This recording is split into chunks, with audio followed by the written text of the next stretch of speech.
statutes and commands. He is the supplier, we are the demands.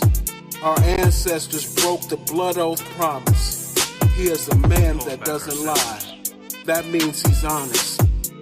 Way back when Father spoke to Moshe those 40 days on the mountain. Till this day we still fussing and pouting, screaming and shouting.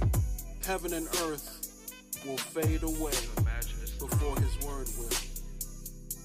So why not believe in it and stand still in it and grasp the truth of Father's word? We have ears and haven't heard. We listen, but we do not understand. How can we be his children and not have faith in the one who is going to provide for us? Who's going to witness even everything in that's these about to times? happen? Us. Tell the people, quote, life. Y'all made a promise you can stand on it. All he said, we can plan for it. Once back in the land, we can stand on it. We'll shout, praise, raise our hands to him. The creator can't stop the...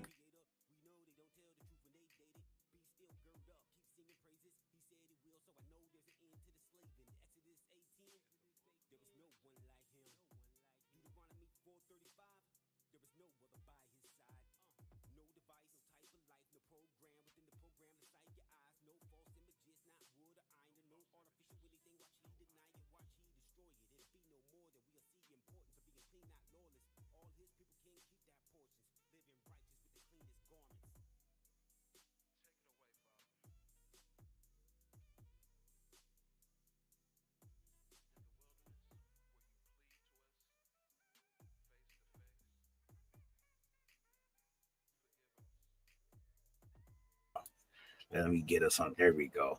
And we are again, y'all, once again, all praise. And today we're going to talk about Leviticus chapter 19, verse 20, and all other scriptures that encase and encompass this concept of grape. So we have a lot of people in Israel, and not even in Israel, but just period, that like atheists and people that don't believe in the scripture, don't believe in the Most High Yah, and they have this doctrine that they say that the Father is cool with grape, and they use certain scriptures to manipulate facts, and I don't think that they have a good understanding about it. So that's what we're here to do today. We're going to break it down and have a good and try to get a good understanding. And who else better to do so with than Moreh Achi'ka? So, as I was saying, and we was talking about it earlier, and I just really wanted to just talk about this because it's hard, and it's a sad thing that people have this notion that our Father will be good with that. So let me get to the scripture that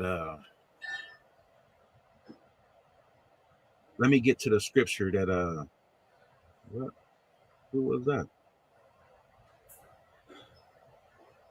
But I don't know how does somebody get added to the stream? That is crazy. But let me get to the scripture. I'm gonna put it up on my screen, y'all. Hold on. Share screen. But it's Leviticus chapter 19, verse 20. No, is it verse? Yeah, it's verse 20. And hold on, y'all. I'm gonna pull it up so we can see it. Because I'm just like, people have this sick notion that that our Father is cool with certain things, and I know that's not the case. You know what I'm saying? And we have to learn how to combat certain things, and we have to learn how to let these people know that that's not what it is. You know what I'm saying? Okay. This is one of them. Let me share my screen. My bad. We having it's one of those Sabbaths that we just chilling, having a conversation. It ain't no real teaching or anything. It was just two brothers just having a conversation and just trying to get to the meat of things, you know. All praise. But how you doing today, bro? How's everything going today? All right. I'm doing well. I'm really doing well. Praise be to the Most High Yah. All praises. So let me put it up. All right. I hope y'all can see that. I hope that y'all can see that. Let me make it bigger just in case. Just in case.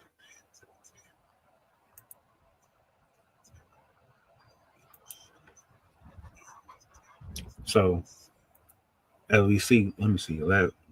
It says if a man has carnal relations with a woman who is a slave and has been designated for another man, but has not been redeemed or given her freedom, there shall be a indemnity. Don't hey y'all don't quote me. Don't laugh at my talking. I don't always say words right, but I'm gonna say it again. Indemnity. They shall not, however, be put to death, since she has not been freed. Now, what is this saying to us, Moreh? What is this saying to us? Well, it's telling us a few things. Number one is isolating his incident not to a woman who is free, right? Is literally talking about a woman that is under the rulership of a master. Okay. Mm-hmm. Right. It's a woman who is a slave. So slaves and women who are free have different rights. Right. Okay. Right. I'm trying to wonder why they use that word indemnity right there. The slave girl is different things. Go ahead, I'm listening. Okay. All right. So this slave girl,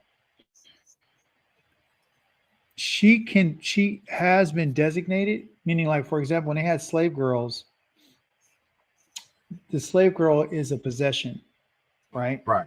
And she is given to someone else, but until she's able to, because she's considered to be property. Right. All right. So that's how she's looked at. So people have a problem with that, saying that a woman can be considered property, but here you see that she's a property. And so what her master is concerned with is the violation of his property. Right. The slave master, as you can see in Exodus chapter number 22, I believe, where the Most High begins to tell the children of Israel what the judgments are for when someone becomes a slave. So how does she become a slave? How did this woman end up becoming a slave girl? Mm-hmm. That's where we got to start. We're not going to start and just say she's just a slave girl. Well, what kind of slave girl is she? Is she a slave? She a slave girl that has been who has been sold by her father? Is she a slave that has been picked up from war? How does she become a slave girl? So if she's a slave girl from war, we know that the law does not provide for her to ever be sold. So we see that right there. So that obviously is not including that woman. She's not a slave from that perspective. Right. She must have been sold, and it doesn't tell us if she is a Hebrew woman. Okay. She could be. She could be a Hebrew woman. Right. Right. So we're looking at this and we're just saying, oh, she's a woman. So, you know, we're very sensitive about when we hear about stuff that happens to women. So we're automatically on the defense, like, oh, she's going to get, you know, she got raped, right? Or they're using that in a thing that's saying that she got raped. You guys know what I'm talking about. She got humbled. So if you pull up that text, matter of fact, I'm going to pull it up myself. and I'm going to read it. And they're just reading it from their perspective, right? And what's interesting is that this is a teaching all by itself. And the teaching, that whole entire teaching is going from verse number 20 to 21, 22, and then that's it. Right. I think I shared with you guys before. I told you how the scroll is broken down. So chapters 19 verses 21, 20, 21, and 22, they all go together. So there's a reason why. Okay, so it says if a man, and it's not, here's the deal. Let me share my screen so we can get some, so you can see what I'm saying, right? So I'm gonna share my screen. And I'm gonna share it. So do you feel like if it's a difference between, or is there a difference between if the woman was an Israelite woman or just a goyim, a Gentile? Yeah, You know what I'm saying? absolutely. The slaves from foreigners are treated differently than Okay. they are Ivri. You could keep a slave girl from the nations forever. You could do whatever you want to do with her. You could sell her and all kind of stuff, right? If she was a woman that, but it depends on the circumstances in which how she came into that. So this week's Torah portion talked about how a young man, he's out at war and he sees this beautiful woman. He looks at her shape and he starts lusting after her and he wants her to be his wife. He can go have her as a wife, but then he has to wait 30 days. And once he waits 30 days, he'll end up having a sexual relationship with her. And at that moment, she went from being a captive. She's not a slave. She went from being a captive to his wife. And then he has to let her go because he humbled her, but he can't sell her. But this is not talking about a woman who just came out of, a slavery type of situation, or what you would call a captive situation. This is literally discussing someone who has been sold to a person. Okay. Right. And if it had something to do with an Ivri or Ivriyah, a Hebrew, it would have said a Hebrew woman. Okay. It would say that. Correct. Okay. That's what it would say. Let me see if I can recall. Keep my brain sharp. It was last week's Torah portion. It talked about how you deal with a slave. Oh, it's in chapter number 25, if I'm not mistaken. Let me verify it right quick so I can show you. I think this is where we're getting our wires mixed, because we look and say, oh, it's a slave girl. So there's some questions that need to be asked.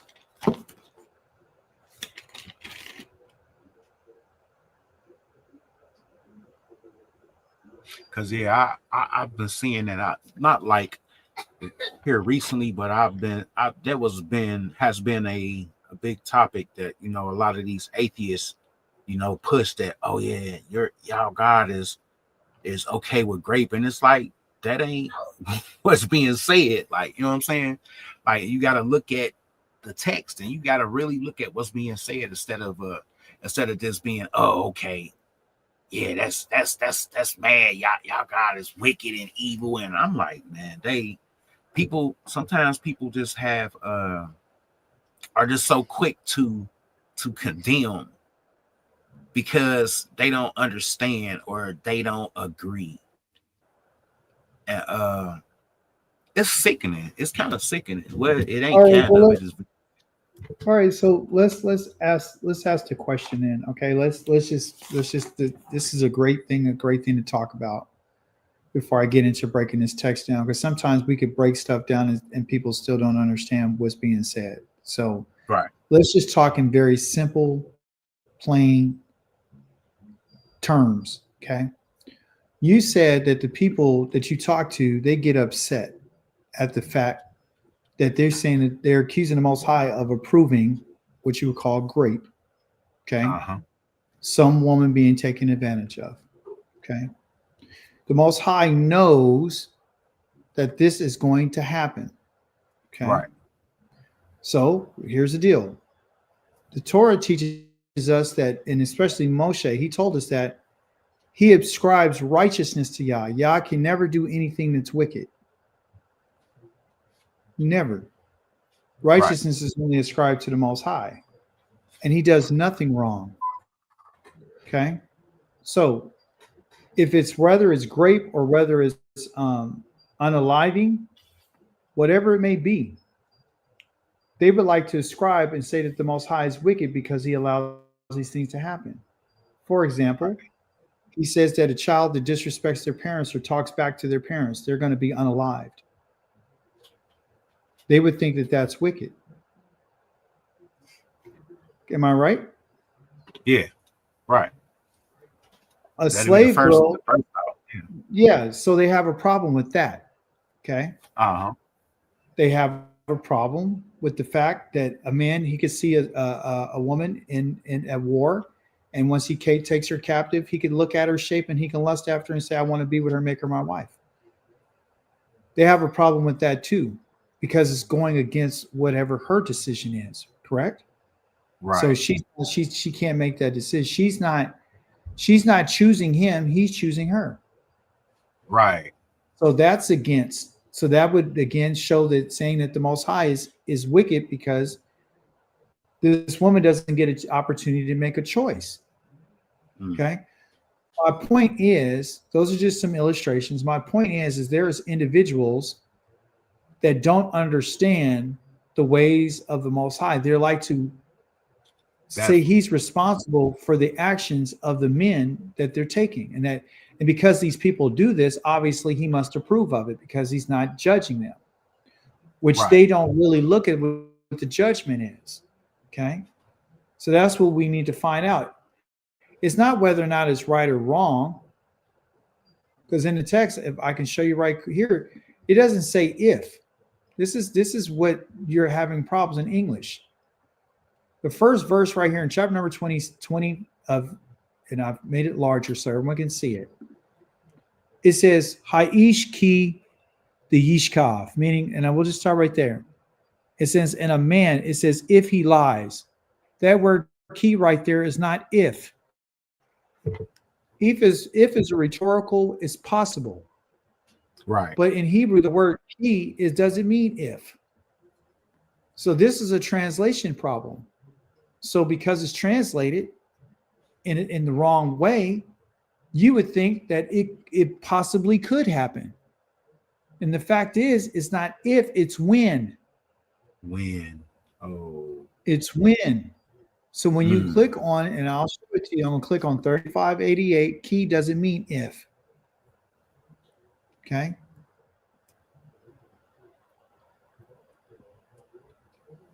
The way that it's supposed to be translated is when. They use it in different places. It's not if, it's not for if. It doesn't mean that. They're just inserting it. Like here you say in because or when or if. If is different than when. This means it's going to happen. It's the result of something. You understand what I'm saying? It's not if it's going to happen. It's going to happen. Okay? It's not a relative clause. It's a relative conjunction. Right. Look what it says. Doubtless.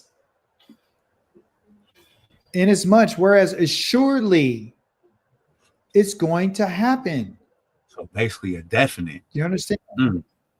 It is for sure going to happen. Yeah. Definition, that, for, or when. Even though they translated in English 169 times for if. Do you understand? So this is incorrect. So that changes the whole dynamic of that scripture, of just them three words. Just one word. One word changes everything. When you look and when you look at, so when you look at the word when, it's not, you understand, or for is, look, all these different times, because, when, because on the right hand side, 412, when, for, it's used over 4,481 times. Do you understand? So there's a Hebrew word for if. It's called im. That means it's possible. Yeah. Okay. That im, yeah. Im is different than ki. They're two different words. Okay. which it really depends. So let me see if I can find a word im, so to show you that they're lying in their translations. If you're not familiar with the language and you're not reading this properly, you're going to read it wrong. So that's where the problem happens. It happens when we don't understand what we're reading. They're translating it in a manner that they want to translate it. I'm just looking for a word Right. im right quick. Matter of fact, let's make it easy so I don't have to search like that. I'm going to go up to the search box right here and I'm going to put the word if. Right here. Look. If. And let's see. See if it comes up. Here it is. Now you know I'm telling you the truth. Right here.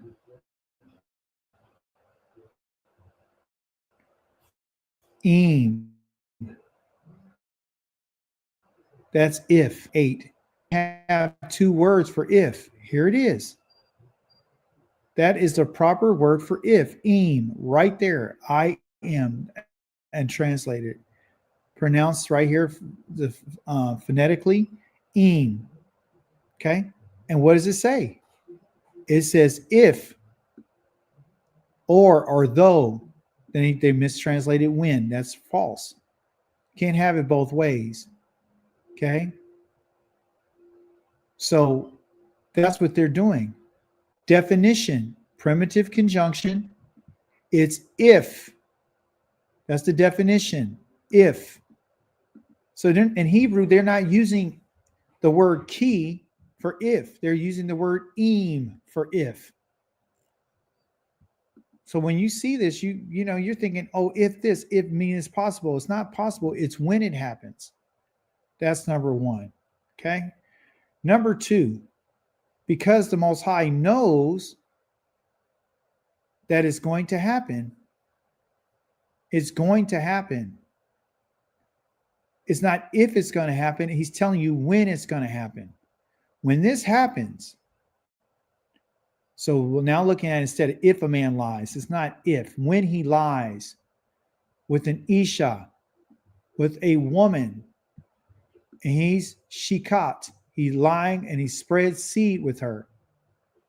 And she is a shifka.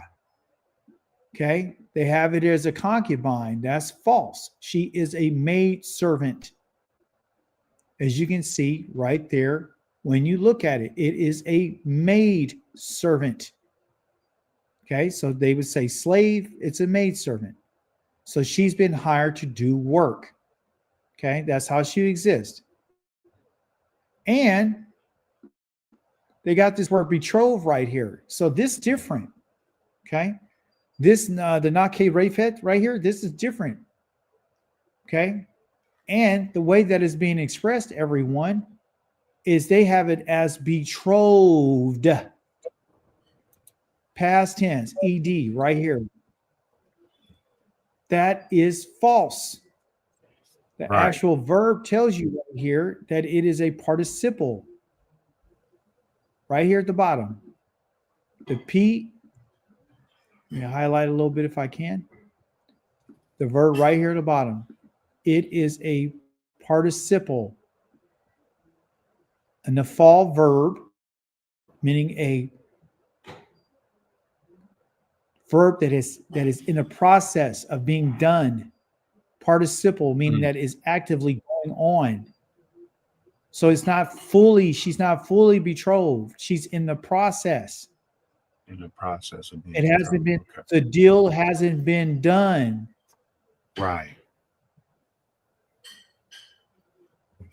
That's why it should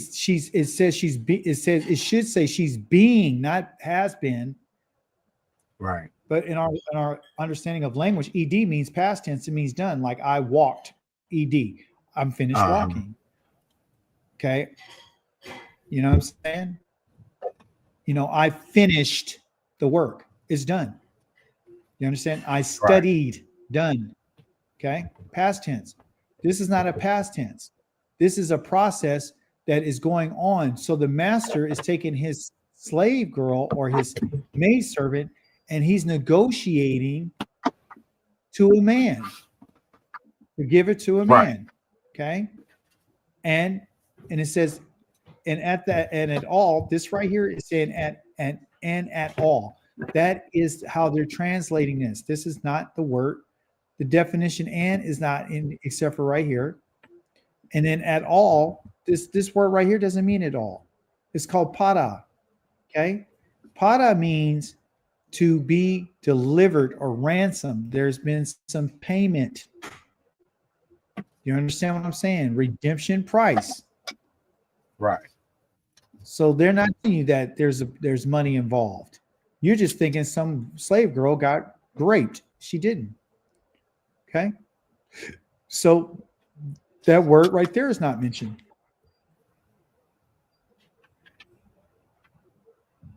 It's not accurate. Then it says never has niftata. She has not been redeemed, meaning that the purchase price hasn't been paid yet. Okay. Or she's not the kufsha. She's not free. Right? Right? So she hasn't been getting free. So never shall be given to her a scourging. Okay? She's not free. So what the punishment is for her? She's supposed to get beat. Right? So are they going to say that the Most High is cruel because the master of his servant girl, she was laying up with somebody? And it also too means that she had actively did this while she was in a process of being betrothed, meaning in the process of going through the betrothing process, she lays with someone and then it messes up the opportunity for her master. It messes up his money now. So instead of getting rid of her, he just beats her. He whoops her, that you find in Exodus chapter number 22. The Yah sets out and says to the master, if Yah is cruel, then yes, of course, in the way of the people that were thinking, they think that Yah is cruel when he says that a master can discipline his servant. It comes to the point, even if he disciplined his servant to the point where he knocked his tooth out, because Yah knows that people are going to knock someone's teeth out. Their tooth might be already loose and they got hit and their tooth came out. They got to release the servant. They beat the servant so bad that the servant almost died, but it didn't die, but he lived or she lived for another day or two. No damage should be done to them. You understand what I'm saying? Right. So there's different laws that have to do with different circumstances. So when someone is under the ownership of someone, it is the owner duty and responsibility and right to do whatever they choose to do with their servant. So you're looking, the people are looking at the Most High being evil because he allowed this. He doesn't tell people to go around and grape people. He's saying that when it happens, because he knows human nature. He knows human nature. We're nothing but creatures. That's all we are. We're creatures. So the creatures, like any other creature, goes through a time of mating where that's what a male wants to do. He wants to mate. I guess the Most High is wicked because he says, or he's nasty because he says that a camel goes through a process where you can smell her because she gets so heated that she's running around in the desert looking for someone to mate with her. He knows that human beings are going to want to mate. The Most High is not wicked because he says that a man was in. He doesn't justify. Matter of fact, let's prove this point. He doesn't justify the graping of a woman, and I'll show that to you right here. So we'll know that what these people are saying, they just don't understand Yah's law. They're talking from a place of ignorance. They really don't understand. Okay. Right. I think they hate the Most High for real. No, they do. He says that they hate him. They hate his laws. So, so it says, let me just finish this verse out. It says that there should be no death. Key, because Why? Because never was she free. So there aren't going to be any death to anybody when this happens. So death is part of the equation when the circumstances allow for it. And that's what we're about to go see right quick. That since they stated he allows it, I'll show you an individual that was not a slave girl, a shifka, who didn't belong to anybody, and something happened to her where there was the unalive penalty for that person and her, depending on the circumstance. So let's go there and look at that. So this is Leviticus 19, and let's go look at it in basic English, and we'll break it down Hebraically, but I think for the people who don't know the language, it's kind of difficult for them because they're looking for it to be,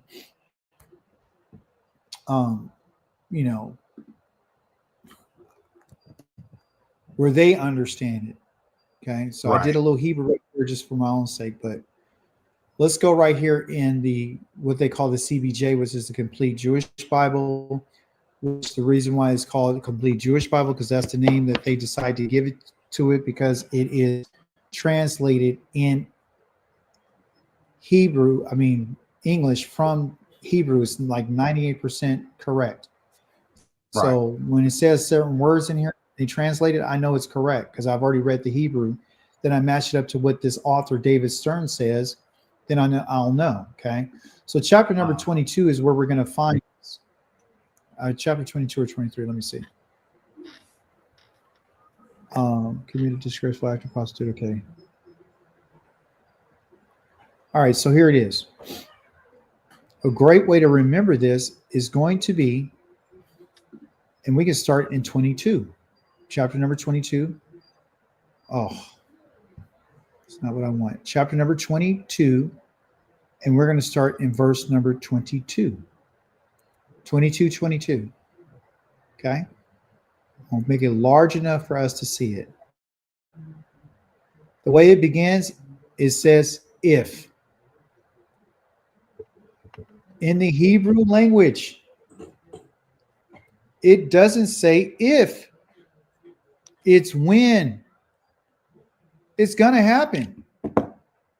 When a man is found sleeping with a woman who has a husband, that's a Baal, right? She's married. Both of them will end up being unalived. The man who went to bed with the woman, and the woman too. Okay?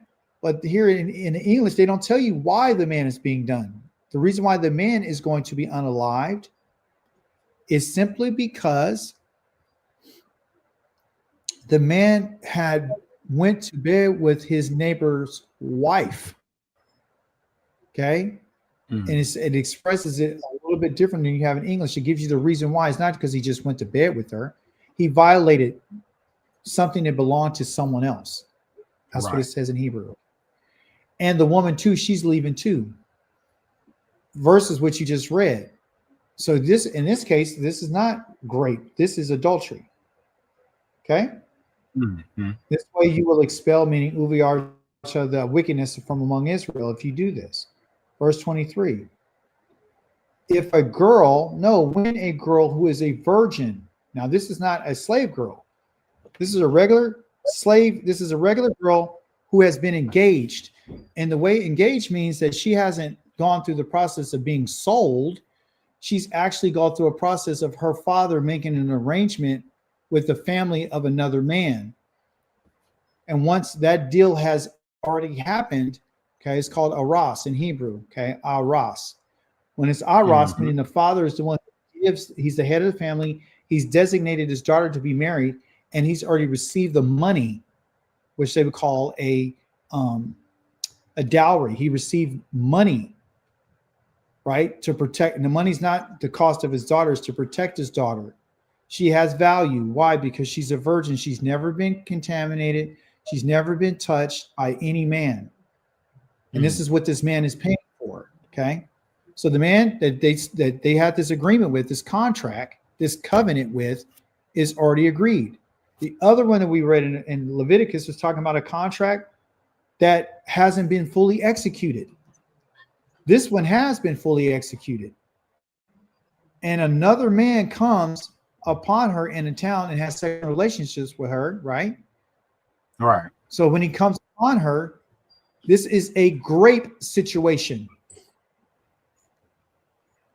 He is graping her. She's got it. So she's getting raped. Okay. And when he does this, he's having relationship with her. You are to bring both of them out to the city and stone them to unaliveness. Why? The girl, why? Because she didn't cry out for help. Because the girl knew in a city that there was people around that she can call out for. The girl knows, she has complete knowledge that she is in a contract. She's already been contracted in covenant to a man. So she's already in an agreement. She belongs to this man. So she's not a slave, but she belongs. She's still a possession. She's just not a slave. She belongs to this man. That's the reason why I said the slave girl, because she hasn't been fully executed the contract. She's not going to go be put to death. What's going to happen to her is she is going to be beaten. Right. But that's not the case here with the girl here. This girl, she knows she's in a contract. The contract's been fully executed. She's in the city where people are around. She didn't cry out. She has a responsibility to cry out. Not because she's a slave. Right. Because she's supposed to cry out because she's in a contract. Go ahead. Right. So it's kind of like she was like she wanted it. Like, you know what I'm saying? Yeah, she didn't deny it. She's like, okay. She's okay. It's good. You know what I'm saying? Right. I don't care. Right. And that's a problem. Right. It says because he has humiliated his neighbor's wife. The humiliation there has humbled her. He afflicted her. Okay. Right. The man who's getting his virgin and who's making the payment is not supposed to get somebody who's been humbled by another man. That word humiliated is called anah, and it means to afflict. He afflicted his neighbor's wife, which belongs to him. It's his neighbor's wife. She belongs to the neighbor, meaning the Moreh Achi'ka. What he's done. Something that possession that belongs to him. It says, in this way, you will put an end to such wickedness among you. Uviarta, meaning you're going to consume away this evil among you, because this is going to happen. So now, to go back to the initial statement that these people who are making these accusations against the Most High, listen carefully, it said that he condones graping. He tells us twice in the last two verses that what I want to do is I want to expel such wickedness among Israel. I want to get it out of the land of Israel. I want to get away adultery from the land of Israel. And then by you doing this to them will help us remove this wickedness from among the children of Israel. Right. Verse 23, 24 tells you, if you got a young woman who didn't cry out, and this man, when he does this, Yah's not approving of him. He's saying, I want to put an end to such wickedness among you. So does the Most High approve of this? No. No, absolutely not. He knows it's going to happen. And all because he knows it's happening, and because it's happening doesn't mean that he approves of it. Right. He wants to put an end. And in Hebrew, it says, Uvi arta, this hara from Bakir Bakah, which means that I want to consume this wickedness that's among you. It's wicked for a man to take another man's wife and that belongs to her and humble her. Okay, verse 25. Here's another situation. But if the man comes upon, not if, it's when he comes, because men are always prowling. He's coming upon an engaged girl out in the countryside. Same girl, but this time instead of being in the city, she's in the countryside. The man grabs her. That's the graping. And he has sexual relations with her. Right. Then only the man who had intercourse with her is to die. So does it sound like he is authorizing a man to just grab a woman and grape her? No. Doesn't sound like it to me. I'm going to take that man and I'm going to put him to death. Why? Because they were in the countryside. And in the countryside, and then he's going to explain why this is the case in the countryside. Let him tell us why. He says, you will do nothing to the girl. Why? Because she has done nothing deserving of death. But when she was in the city, did she deserve death then? Yes, because she didn't cry out. When she's inside the countryside, she probably did cry out. But then he tells us what this situation is like.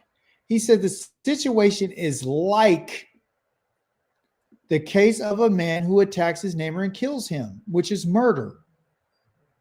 So the Most High considers this man who's done this to this girl, for he found her in the countryside. And the engaged girl cried out. She cried out, but no one heard her. There was no one to save her. There's no Mashiach. There is no savior for her when she's out, when no one else is around. So the Most High compares the man who has done this to a man who attacks and kills his neighbor.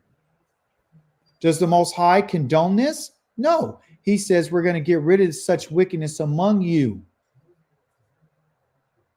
He says she's done nothing deserving of death, but you're going to take that man who did the graping and you're going to kill him because he's like a man. So any man who's attacking a woman inside of a place where she's screaming and no one's hearing her, that man is the one who should be worthy of death because what he has done is like him ambushing someone to kill him. It's a murder. That's how Yah looks at it. So does the Most High condone raping? No. Mm-mm. He found her in the countryside, the man who grabbed her, the one who was engaged, she cried out, but there was no Mashiach. There's no one to save her. Another situation, when, not if, because it's going to happen. When a man comes upon a girl who is a virgin. Now listen to this. Right.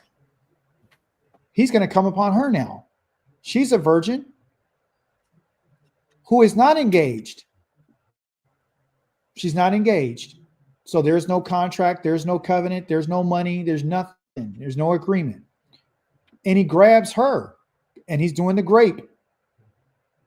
Right? He has sexual relations with her and they are caught in the act. This could be in the city. This can be in the field. This could be wherever. She could have cried out. She couldn't have cried out. Doesn't matter. Then the man who had intercourse with her must give her father, the girl's father, 1.25 pounds of silver, which is 50 shekels. And she shall become his wife because he humbled her, not humiliated her. He humbled her. He afflicted her. So he has to pay 50 shekels of silver. She has to become his wife. And the other part of that is he can never divorce her. Right. So there's 3 penalties for the grape for a woman who is not engaged in any type of contract of a covenant. He's going to pay 50 shekels of silver to the father. Okay. He's going to marry the woman.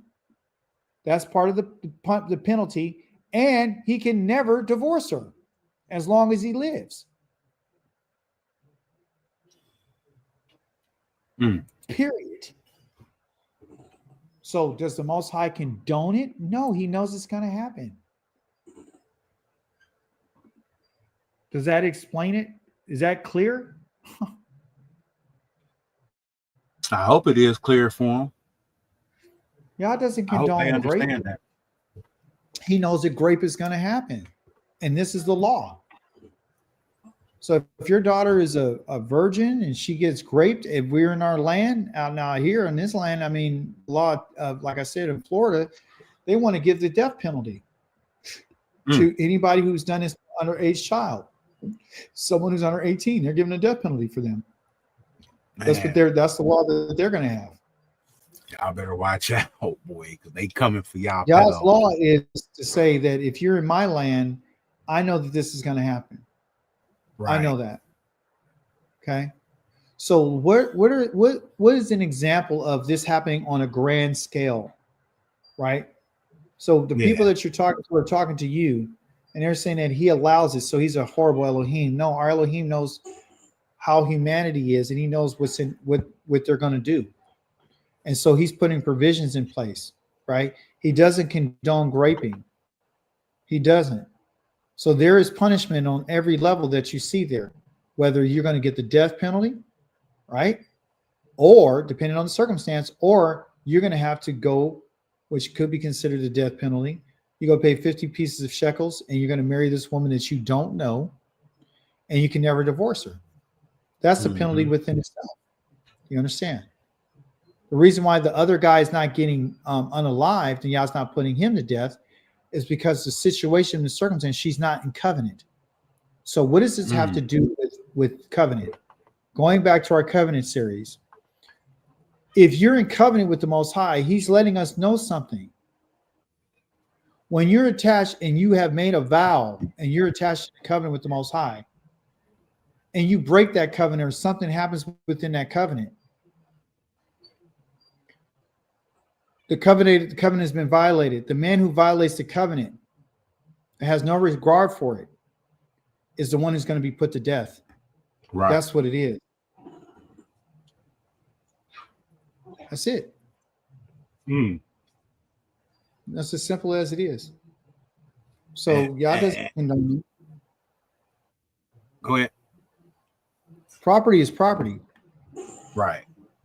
People don't like the fact that the Most High says that the man can have a property. You can have a slave, and you have to let your slaves go, right? If they're a Hebrew, but you don't have to let a Hebrew stranger go. You can keep them for pass them on from generation to generation.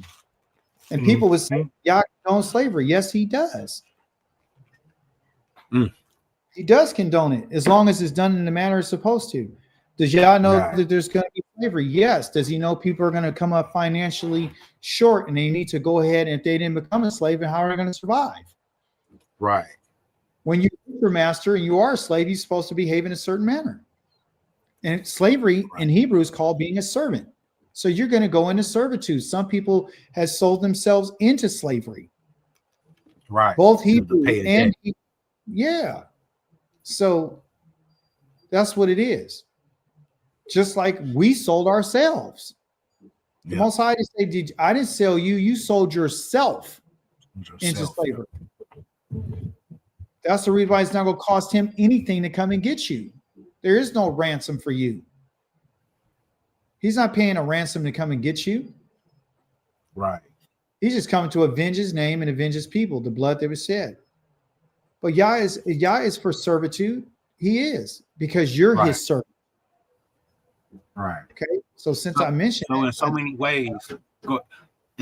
ways, this you basically saying, and what the Most High is saying, and what the Scripture is telling us is that the Most High, in His infinite wisdom and knowledge and understanding, He knows that certain things will happen.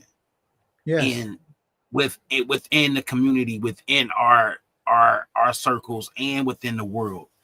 And He's like, okay, for him, so that's so that's dope, because He's like, okay, I know it's gonna happen, but if it's gonna happen, this is how it needs to be, like this is how it needs to be sanctioned. This is how the rules for it. And if it's a penalty that connects to it, this is the penalty. So basically, He's letting us know that, shit happens. Shit happens. Like, excuse my French, but at the end of the day, this is how I want y'all to pan it out. This is how I want y'all to ration it out. And if it's a punishment, this is the punishment for the severity levels and everything, because He does give us severity levels in Torah. You know what I'm saying? We just look at it as, it is if you do this, you'll die. If you do that, this is what happens. You know what I'm saying? Those are severity levels. So He gives us those severity levels, and He lets us know. So the way that you just broke it down, it makes a lot of sense. And I hope that people are, understanding this. I hope that it's somebody on the stream that says this. Like, share, and subscribe, y'all. Like, the stream, share it. This is a real controversial topic, and a lot of people need to hear this. They need to hear this. So go on, bro. Go ahead. Finish your thought. I mentioned to you that, you know, you can sell, going back to the slavery piece, right? Because what the opening verse was talking about, Leviticus 19, verse number 20. And we were dealing with slavery, and we're dealing with a slave girl, right? So you see, for the free girl, the Most High is like, hey, she has a responsibility and duty. So did that slave girl. She's supposed to be know that, well, this is my master. I'm not going to allow this to happen. But if it did happen, because it will happen, when it does happen, there has to be something that happens to everyone in order for justice to be measured out. It has to become balanced. I mentioned to you about a person selling themselves, and I want to share with you where I get that information. In the book of Leviticus, the same book that we opened up with, it says in verse number 38, which is the most important part of everything. It says, I am Yahweh, your Elohim, right? He says, who brought you out of the land of Mizraim, out of Egypt. What does this remind you of? Or what should this verse remind you of? The covenant. It reminds us of what? Of the covenant. The first word. The covenant is the first word of the covenant. Yes, Aviyah. Mm-hmm. It is the first word of the covenant, almost verbatim. Right. This is his signature. He's telling you where I brought you from. Right. So I'm the one that's telling you how you're supposed to deal with things. Again, verse number 39, it says if, which is wrong. It's when a member of your people has become poor among you and sells himself to you. Who people? Israelites. You do not make him do the work of a slave. It is. But he's going to sell himself to you, so he's going to be a slave, but he's not supposed to do the work of a slave. So the work of a slave is different for an Israelite than it would be for anybody else. For a Gentile, yeah. Yes, the maid girl that we mentioned that was probably sold to that person, that's why I asked the question. It's not talking about an Israelite. Right. If it was, it would have said an Ivriyah or an Ivri. It's talking about a slave girl. A regular slave, right. Gentile. You understand? So the rules are different for Israel than for any other people. Matter of fact, What does he say? You find a piece of meat that died of itself, you can't eat it, but you can give it to the stranger. Give it to the stranger, right. They can eat it. You can't, they can. There's certain things that they're able to do that you can't do. Right. When it comes time to be released at the end of every 7 years, you get released. You don't have to let them release. Yeah, you don't have to let them go. Right. Let's go a step further. When Shemitah, the year of the 7 years, when you're supposed to release debts, you got to release your brother and your sister. But do you release the stranger and a foreigner? No, you don't have to release them. Or they debts either. No, or their debts, or their lands, or nothing. Yep. So the rules are different for us than they are for them. And what's going on is people are conflating the two. See? So, verse 40, rather you are to treat him like an employee or a tenant. He will work for you until the year of Yovel, meaning he got until the year of Jubilees, depending on what his debt is. Okay? Now, here's the thing. When you get him, it said don't work him as a work of a slave because you don't pay a slave. With an employee, you got to pay him while he's working for you. Right. So when he sells himself to you, it's not for free. He's not selling you stuff for free. I'm going to come and be your slave and you just mistreat me and I'm going to work for you until all get out. No, I'm giving you myself and my services to you so you can pay me what I'm worth, and I'm worth double. So he's selling himself to you for a period of time. That's why they have in here the year Yovel, the Jubilees. He says, then when he leaves you, right? He will leave you, he and his children with him, that means his wife too, and return to his own family and regain possession of his ancestral land. The reason why he sold himself to you is because he became poor. There were some bad financial decisions that were made. There's some deals that didn't work out. There were some crops that didn't show up. A variety of reasons. The Most High didn't give any rain to his land because he wasn't keeping the Torah. And as a result of that, he got to sell himself back into to servitude.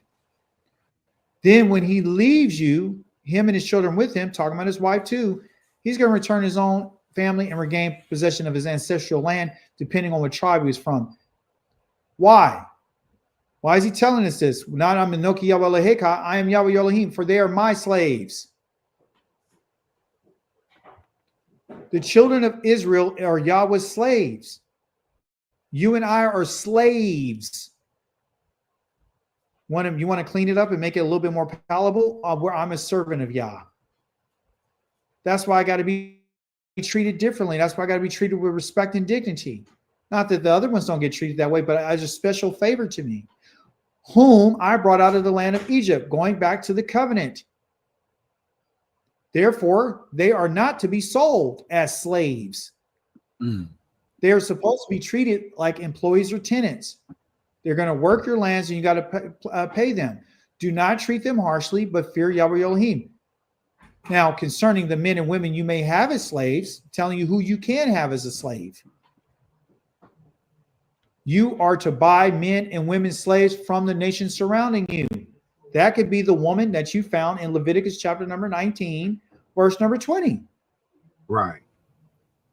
You may also buy the children of the foreigners living with you and the members of their families born in your land. You may own these. You may also bequeath them, meaning give them and give as a heritage to them, to your children, your own children. And from these groups, you may take your slaves forever. You can do whatever you want to do with them. Just like I'm going to do whatever I'm going to do with you because you're my slave forever. Right. But as far as your brothers of the people of Israel are concerned, you're not to treat each other harshly. Why? Because you're Yahweh's slaves. That's righteous. Yes.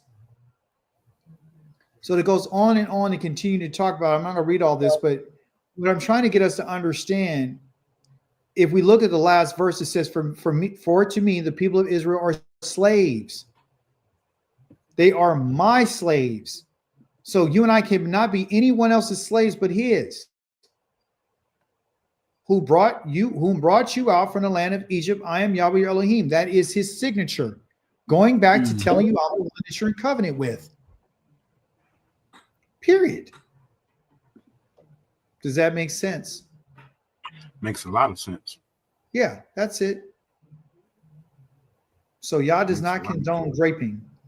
Yah does condone the method in which how this is supposed to be executed, how it's supposed to be made right. Unfortunately, human beings, and not everybody's raping everybody.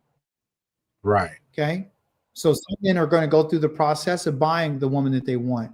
Some men are going to go through or buying a slave girl. Some men are going to find their wives when they go to war. Some men are going to choose their wives and go through the process of doing an agreement between them and their families. They're going to do it the right way. There's some who are not going to do it the right way. And because there are some people that are not going to do the right way, the Most High has put these in as the methods on how to do the following judgments to make sure that we're going to get rid of the people who are not going to do it the right way. And if you did it with someone who wasn't in covenant, I'm going to have you pay the consequences of money, marriage, and never divorce. Yeah. Never divorce. You don't even know the woman. You just lay with her. So whoever she is, whatever her habits are, whatever she smells like, you just got horny or whatever it is. Yeah. You got to deal with it for the rest of your life. There's no way you to get out of it. It could be a prison sentence. So now that I think about that, and I look at the curses of Deuteronomy when it talks about how, we're gonna have children and not not be able to enjoy them. So as I look at that too, and I couple those two scriptures together, it's like in modern time that could be translated as like, a brother just out here sleeping with different women, and she ends up getting multiple women pregnant and having children, and now he can't be around them because he humbled these women. You know what I'm saying? In a way that even though they weren't married, and he didn't grape them or anything, but he was a whoremonger. So you know what I'm saying? He wasn't able to enjoy the children that he had because that was his penance, I guess. You know what I'm saying? Let's back it up a little bit and let's look at that term that you said, whoremonger, right? Okay. So the Most High calls a whore kadesha for a female. Mm-hmm. For a male, he calls him a kadesh. Okay. And what they're talking about is a prostitution that needs to be set apart. So they're setting themselves apart for that. So a man who has multiple children with multiple women is not a whore. Okay. He's not. Okay. What those women are to him are concubines. Okay. Mm. They don't have any marital rights. They're not wives. Okay. In a sense, he's went into them. Every woman that you go into, that's not under the covenant of marriage is a concubine. Right. She doesn't get any rights of marriage. Her children don't get any rights of inheritance rights. Okay. But you could go and see in so many places where there were men who had 70 sons with 70 different women. Right. I could go have 50 children with 50 different women. I get them all pregnant within the next 30 days. That's what you and I could do right now. Right. It doesn't make you a whoremonger. What it does is saying that you choose for those sons not to be, they're what they would call, they're not born in wedlock. So would there be an act of wickedness? No, it's a mamzer. No, it's not an act of wickedness. No, it's not, because Abraham had concubines. Okay. David had concubines. Shlomo had concubines, but they also had wives. Right, but so I say that to say this, like the act of wickedness, and this is just a question because I don't know. I'm just asked. So the act of wickedness that I would think that I'm saying that I'm speaking of is like to go into a woman and with the notion that you're not going to be dealing with this woman or the child. And you know that you're not going to marry her and the child ain't going to have no kind of rights to inheritance or anything. You just like fulfilling your sexual fantasies. You know what I'm saying? Do you feel like that would be, huh? I'm sorry for cutting you off. Is it really a sexual fantasy? Or is it just, I like having sex? Yeah, maybe this, well, yeah. So for a better lack of words, maybe the women that you're with don't want to give you any sex, so you go find another woman. Right. See, it's always two ways to look at it, right? It's not what we how it's been framed. And I'm not advocating that we go out and just go sleep with a whole bunch of different women without bearing the consequences. Right. Given different aspects. Right. Mm-hmm. So what I'm saying is that from what we know, men, kings, and people who more than less can afford it, you see concubines all the time. You see sons that were born of concubines that they didn't have any inheritance rights. Right. They weren't fatherless. They were born of concubines. Abraham had sons that he gave gifts to that were from his concubines. He has a whole bunch of children that were never mentioned by name that he gave to their children. Yeah. See? David had concubines. So, and Shlomo had over 300. Just women. So is he a whoremonger? No, that's what he is. It's what he wants. He wants all these different women. And there's nothing wrong for the man who says that they want to do that. There's men that they're going to do that. We learned this week in our Torah portion, and there's a man can have two, and he had two wives. One he loved, and the other one he hated. If he decided he want to have a concubine because he can't stand one of them and the other one can't have any kids, what are you supposed to do? You know what I mean? So Right. the Most High doesn't condemn having a concubine. Even a Levite had a concubine. Yeah. And Israel did what they did to her, but the Most High did not allow, or he did allow them to go and avenge the death of that woman. She was a concubine. So is it about sex, or what is it about? Right? Mm. That's a discussion. What if he's not sleeping with another man's wife, he's not an adulterer. Right. Yeah, he's not an adulterer. Right. No, a man that looks at a woman, the New Testament tells you if a man even looks at a woman and he desires to her, and he looks at her, he commits adultery in his heart. That's not true. Yeah, that's foolishness. Yeah, the Torah tells you. Here, let me show it to you. So I'm saying this, but I want to back up what I'm saying. Okay. So we can all get a clear understanding about what the law provides and what does it say concerning these areas, which we do need to talk about. Right. So we're going to find this information in Deuteronomy chapter number 21 that deals with the idea about when a man sees a woman, okay, and he's lusting after her, because that's what it is. 21:10 tells us clearly, when you go out to war, here it is. When you go out to war, in verse number 10, against your enemies, and Yahweh your Elohim hands them over to you, and you take prisoners, and you see among the prisoners a woman who looks good to you. Okay, she looks really good to you. So he's using his eyes that looks good to you. You see this woman who looks good to you. That's called lust. Okay, you're looking at her, and you feel attracted to her. Right. And you want her as your wife. Now, here's the trippy part. It says she looks good, but it's not telling you what the Hebrew says. The Hebrew says that you're looking at her, and you're not just looking at her face. It actually describes her body. You like the shape of her body. In Hebrew, it's called a ta'ar. You like the shape of her body. Her legs, her hips, all that. And look, you want her to be your wife. You are to bring her home to your house, where what? She would shave her head, cut her fingernails, remove her prison clothing. She will stay in their house and mourning her father and mother for a full month, which is a reach, which is a moon, a full moon. And after that, you may go in and have sexual relations with her, and then you will be her husband, and she will be your wife.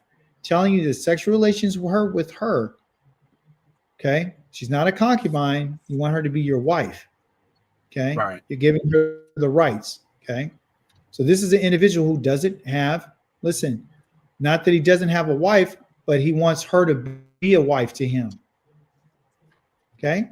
So it says in the event that you lose interest in her, because you don't like after you had intercourse with her, she's just not your type now, you are to let her go wherever she wishes. But you may not sell her for money. So she cannot be treated like a slave. You can't treat her like a slave because you have what? Humiliated her. Going back to the word that was used called, you humbled her. The same word that's used for the virgin, the same word that's used for the Betula, the one who was engaged, the same word. Okay. This word humbled here is not used with the woman who's already married. It's only used for a woman who has never been married. And if a man has two wives, the one he loved and the other one is unloved, meaning he loves one and he hates the other. And it goes on to talk about what needs to happen to them, about, the firstborn rights and giving that which belongs to the unloved. So, this is what the laws are. Mm-hmm. So a man can have multiple wives. He can have 50 wives, and he can have 150 concubines. If they're willing to deal with the fact that their father is not going to always be around those children, we like to put it on the man and say, well, because he's the one giving the seed. So is that grape? Is that grape because he's having intercourse with these women? No, it's not. They got to give themselves over. And a lot of these women choose to be concubines. Okay? Matter of fact, it lists as the slave girls that were with Jacob, Leah and Rachel's two slave, they were slave girls. They were shifkas. They were slave girls that their mistresses, which is Leah and Rachel, gave to Jacob, which is our father, to become his wives. But they were identified as being concubines, meaning that they didn't get the status of being a wife. Right. A They just full had 100%. Yeah, because none of their children had inheritance rights. Abraham, our father, had concubines, and he gave gifts unto all the children before he passed away. That's interesting. Yeah. Let's go see that right quick, so everyone know, like, oh, is he making this up, or what is it? Is it the truth? Is it a lie? What is it? So we know, and I think it's in chapter number. I don't, forgive me if I get it wrong. I think it's in 27 or 28. Was that in Betula? No. That's Jacob telling him to go choose a wife. Esau had multiple wives. Right. Let me find it before I keep going, so I don't make myself look bad. The paper book is always better because you have stuff marked out, and you know what it is. I think it's in 28 or 29. Because it talked about how he gave these gifts, so that's 28. Hey, y'all, like and share the live. Like and share it, please. Let's get the likes up. No, it ain't a lot of people in here, but still like and share the live, y'all, please. So we can get the followers, the fans up, because they gotta hear this truth. Right. So I'm a few chapters back, so it's chapter number 25, right? So let's go back to 25 right quick, and then I'll show you, and I'll show everyone what I'm talking about, so we can get this settled. We can just get off of this. And matter of fact, at this in particular moment, I don't think we're not at a place where we can do a lot of this stuff, or we could, but it won't be beneficial. Right. Beneficial. Yeah, it's not going to be beneficial to anybody, right? And they won't be able to come into the tabernacle of Yah, by the way, if they're a mamzer. If they're born out of wedlock, they're not able to go and sit in Yahweh's assembly, by the way. Okay? Where verse am I at?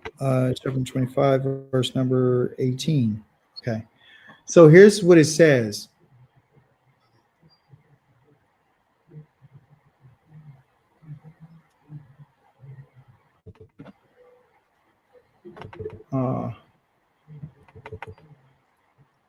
Where's it at?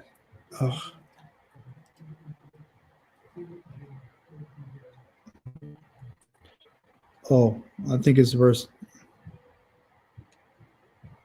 Okay, we got some comments. I wasn't checking the comments. Hold on. All right, here go one. Here go the first comment. How can a woman prove if the man forced her to submit against her will or not, if there are no other witnesses? If her word is his word. Let's answer. Okay. Let me see that question. Where's it at? What's the question? Right here at the bottom. How can the woman prove if she has, or if she, how can the woman prove if if the man forced her to submit against her will or not, if there are no witnesses? Is her word against his? That's a good question. Yeah. All right. So are we talking about this happening in the city, or are we talking about in the field? Because there's two places that it can happen. It's either going to happen in the city, or it's going to happen out in the outskirts of the city, which is in the field. If it's in the city, she can scream, and there's always someone around. It's not like there's no one around, because the community is a tight-knit community. If it's out in the field, she could be out there doing some harvesting or something by herself. You know, maybe she went to go get some water, or maybe she went out to like Rachel. You know, she was a shepherdess, right? So she went out with her father's flock to go water the sheep. She could be by herself. She could easily got raped. See what I'm saying? Or graped, excuse me. So sometimes there were people around, but it's not her word against his. And if it was, just say that is the case. Say that it is the case. It's his word against hers. They would actually go to the priest, and they would be able to go and seek the answer from Yah and find out whether or not the person was saying was true or not. That's what they would be able to find out. Right. The priest had that type of power.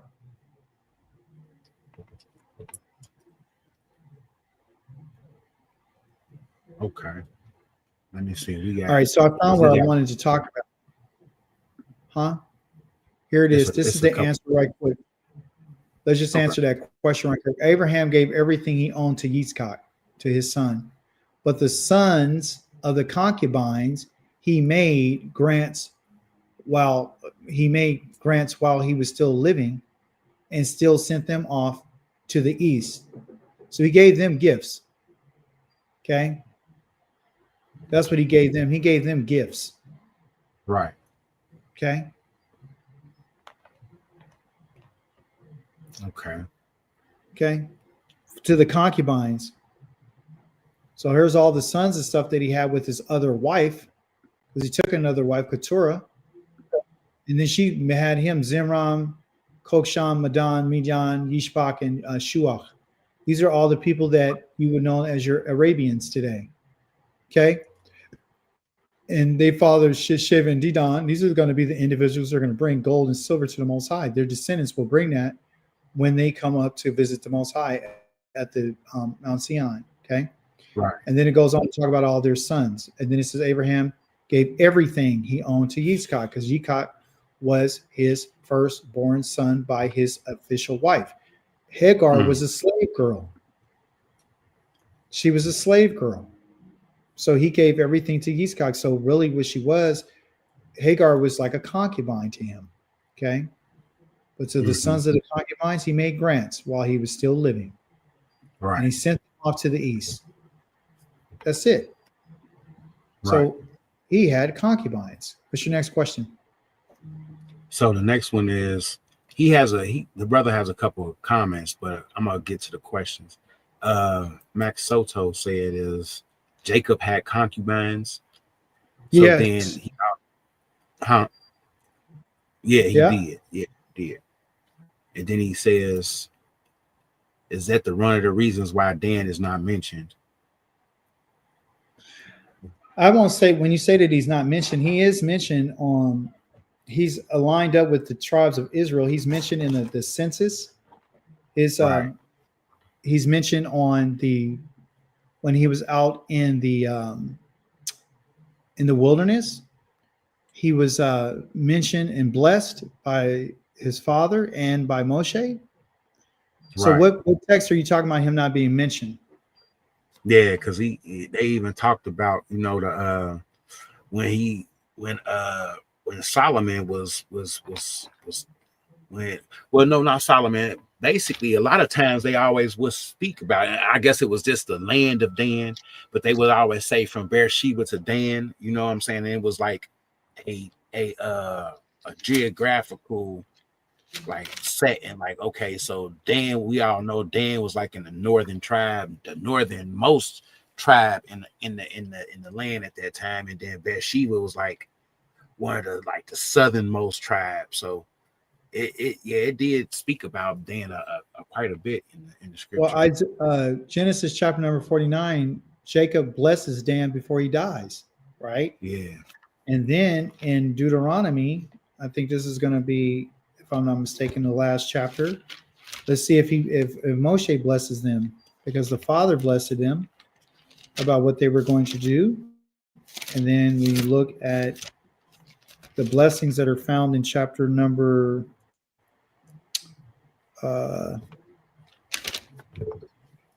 he does. He blesses him. Very short. He says, Dan is a lion's cub, chapter number 33, verse number 22. Dan is a lion's cub leaping forth from Bashan.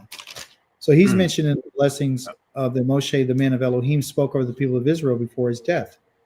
He's actually mentioned too when he told them to go up on the mountain of Gerizim, where they were supposed to pronounce the curses and pronounce the blessings, which you and I will find, I believe, in chapter number, I think, 26. Well, they were instructed to go up and to pronounce these blessings. Matter of fact, I think it is right here. Yes, I was correct. So in chapter number 27, and let me show it to you, 27 and 11. So I can go there right quick. Instead of just saying it, let's go there, 27 and 11 in the book of Deuteronomy. Dan is mentioned as well. Okay. 27 and 11. This is in our Torah portion called Kitavo. And Kitavo is 27 and 11. Nice little rhyme there, 27 and 11. It says, the same day Moshe can commission the people of Israel, the people as follows. These are the ones who are to stand on Mount Gerizim. That's to give the blessing. The people after you have crossed the Jordan. These are the individuals who are going to stand to give the blessing. Shimon, Levi, Yehuda, Yissachar, Yosef, and Benjamin. Those are the 6 sons. Okay. Levi, Shimon, and Yehuda, and Yissachar are all born from Leah, who's not a slave girl. Right. The next 2 that are mentioned are Yosef and Benjamin, from their mother, who was Rachel, natural born by her. She was not a slave girl. So all the ones who get the blessings to bless the people are going to be the ones who are naturally born. Right. Okay. It's not men. Now, no, except for Reuven. Reuven was not born a slave girl, but he went and slept in his father's bed. So he was cursed. So now he has to go stand on Mount Evol, which is baldness. Okay, where there's nothing growing. Mount Gerizim is where it's flourishing and bountiful. Mount Evel is telling you by looking at the environment that it's cursed because nothing grows there. So it's going to be Reuben, Gad, Asher, Zebulun, and Dan, and Naphtali. Okay, Right. So Reuben was born of Leah, Gad and Asher. I think is Zebulun. I think Dan and Naphtali. Yeah, Dan and Naphtali were born to Bilhah. And the other one was born, the other 2, which is Asher and Gad, they were born to, what's her name? Ziplah. And then Zebulun was born out of being paid for, okay, by Leah. Zebulun was the wages or the dwelling place. Now, Reuven gave some mandrakes to sold them to Rachel so she can get pregnant. And then as a result of that, when she sold it, Zebulun was born to Leah. And Leah got that because she paid for her husband. So again, she paid for a service. And that's why he was called the dwelling, because she said, now my husband's going to dwell with me. Why? Because I gave, maybe the Most High opened my womb because I gave and I paid with the mandrakes that my son got. So he was purchased. If he was never given or mandrakes were never given, he would probably never been born. That's why she's saying out of the service. So all these individuals down here are through the service girls, the concubines. All right. Right.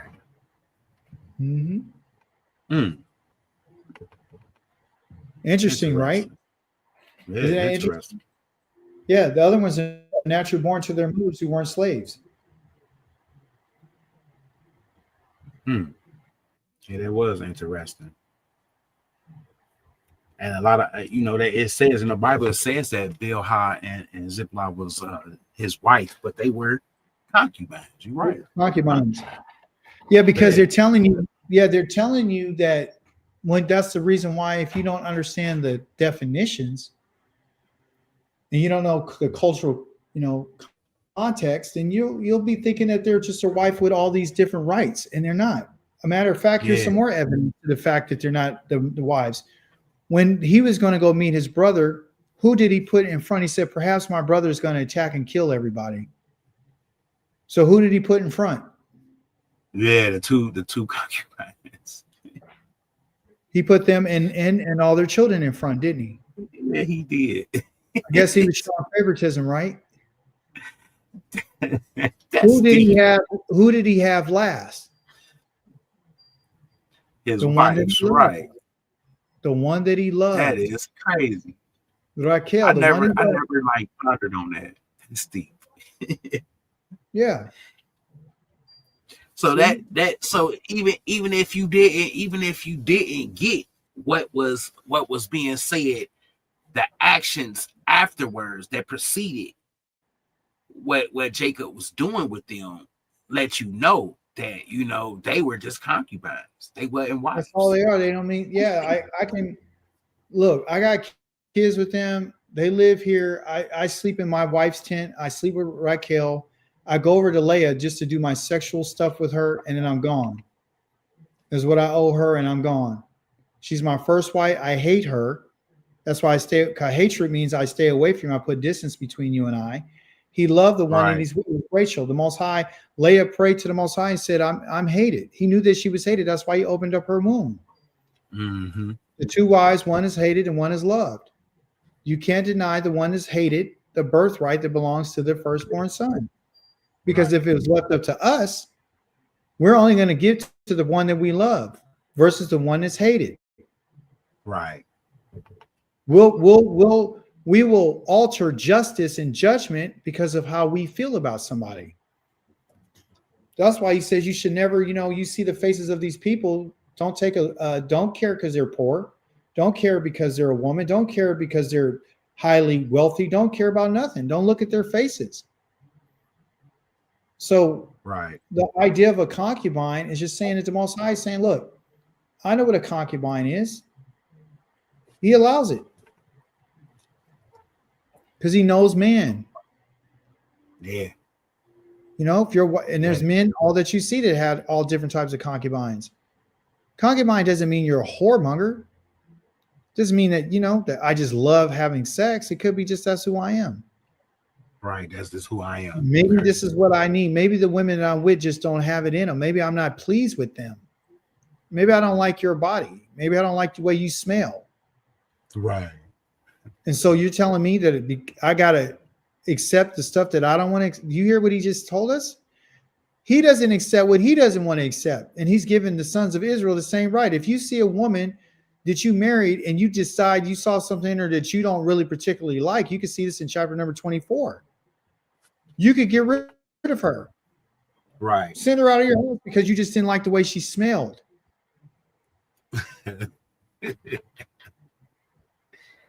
Right, though. Yeah. No. Okay. So you think I'm making this up, right? So let's. But that does let you know that our Father knows who petty to go to. He said it's unclean. So Yah doesn't accept the offering. Now let me blow your mind. The offerings of Yah and the altar of Yah is like a bed. And only certain people can approach him. And in which you do approach him, you have to be perfect. The priests had to be clean. They had to be undefiled. The offerings could not have anything wrong with them. Period. It's a place of intimacy. When you draw next near to me, that word is near is talking about Wayigash, meaning when you come together. Here it is.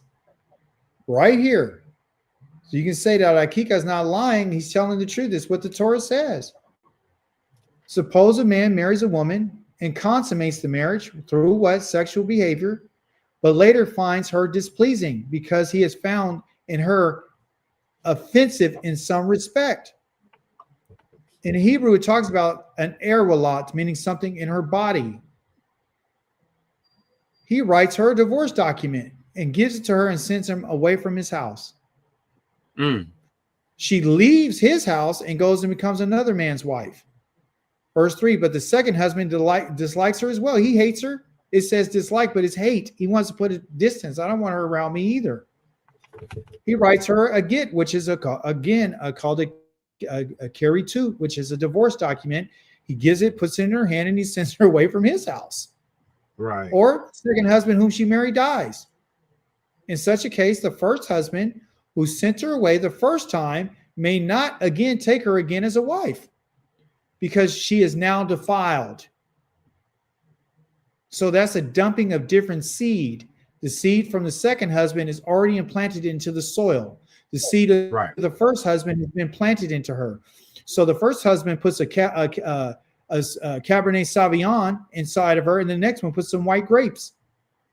You're not supposed to plant two different kinds of grapes in the same field. Right. Two different seeds. So she's holding what's in there because the Most High said in such a case, he sent her away. He cannot take her because now she's defiled. This would be detestable. This is an offense to Yahweh. You are not to bring this sin, because that's what it is, in the land of Yahweh Elohim is given to you as an inheritance. Okay. So question. Yeah. Can said woman get remarried? Yeah, she get just remarried. Not to her. Okay, not because to a lot him. of people say that she can't get remarried. You know and where I'm they like, get why? that foolishness from? Let's go to it. Since you're talking about, let's go to the foolishness that I'm very familiar with. Okay. Let's go to the foolishness so we can make a comparison. So you and I will know that that's not true. You just read it. We're going to go right here to where this so-called apostle, listen what it says. Book of Romans, chapter number 7. Surely you know, brothers, for I'm speaking to those who understand Torah. The Torah has authority over a person only as long as he lives. That's what it's saying. As long as he's alive, the Torah has complete control over him, authority over him. Then he uses this as an example. He says, for an example, a married woman is bound by the Torah to her husband while he's alive. See this? Can you see the screen? Yeah. Yep. Yeah. So it's saying because when her husband's alive, she's bound to the Torah, to that husband while he's alive. But if the husband dies, she's released from that part of the Torah that deals with husbands. Now, let's ask ourselves this question. Going back to what we just learned, when the woman is married to her second husband and he dies, does that release her from the Torah of saying that she can't go back to her first husband? No. No. She's still bound by the Torah. Right. Therefore, while her husband is alive, she will be called an adulteress if she marries another man. Did our Torah just say that if she leaves one husband that's still alive, she can go marry another man? Right. So this is in contradiction. Because those who understand the Torah understand that she will not be called an adulteress if she marries another man while her husband is still alive. The man that just sent her out, he's still alive. She can go marry someone else. Marry someone else, yeah. But if the husband dies, she's free from that part of the Torah. No, she's not. Nah, if she marries another man, she's not called an adulteress. And it's saying the only way you can release a woman to be able to marry another man is if her initial husband dies, and that's not true. Yeah, that's what they're saying. Yeah. So let's go back to it again. So we don't have to. So that's what he said. After this, we got a question. Go ahead. Let's just verify what the Most High just said in the Torah. Deuteronomy chapter number 24.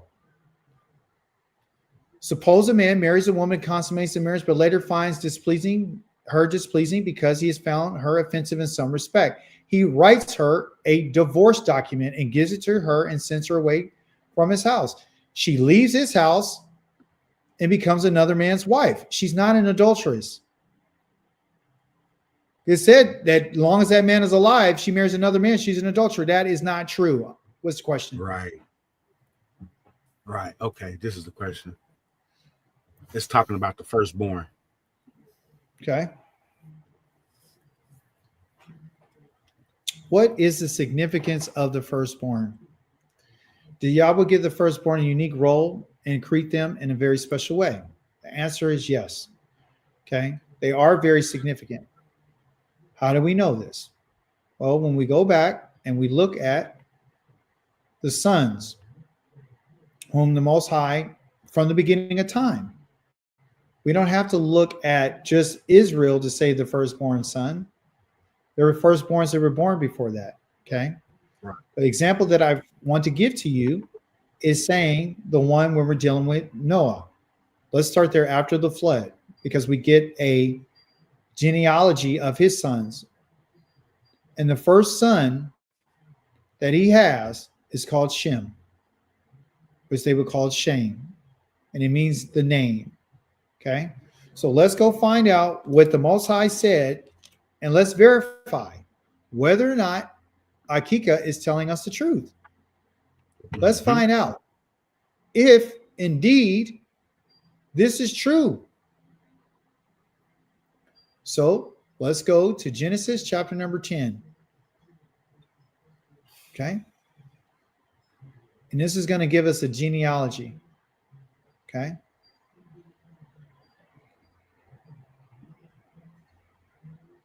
Here is the genealogy of the sons of Noah: Shem, Ham, and Japhet. Okay. It says the sons of Japhet, they begin with the youngest. Until one of his sons, excuse me, not the youngest. Begins with Japhet. Okay. Then he goes on. And then he begins to talk about the sons of Ham. Okay. Mm-hmm. Then after he finished talking about all of them, he goes and he talks about the descendants of Shem. Okay. And he lets you know who all these are, right? Now, why is this important? How are we going to find out who is the firstborn? Let's go to chapter number 5 of the book of Genesis.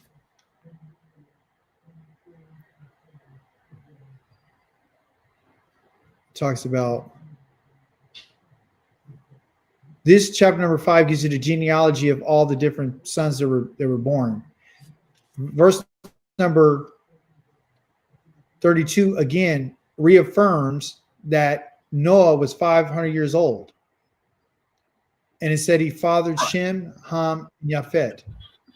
Okay. Then they're going to go on in chapter number 6 and going to be tell you about all the different things that were going on. Okay. I don't want to go through all this. I just want to get to the point where he's going to bless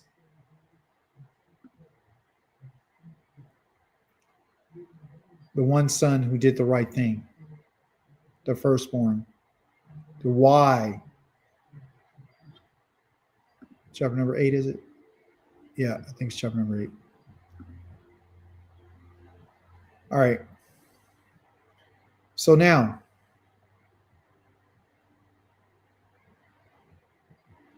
it's 27 days. 29. Okay. Sorry, chapter number 9. Sorry for going through all at once. All right. So now,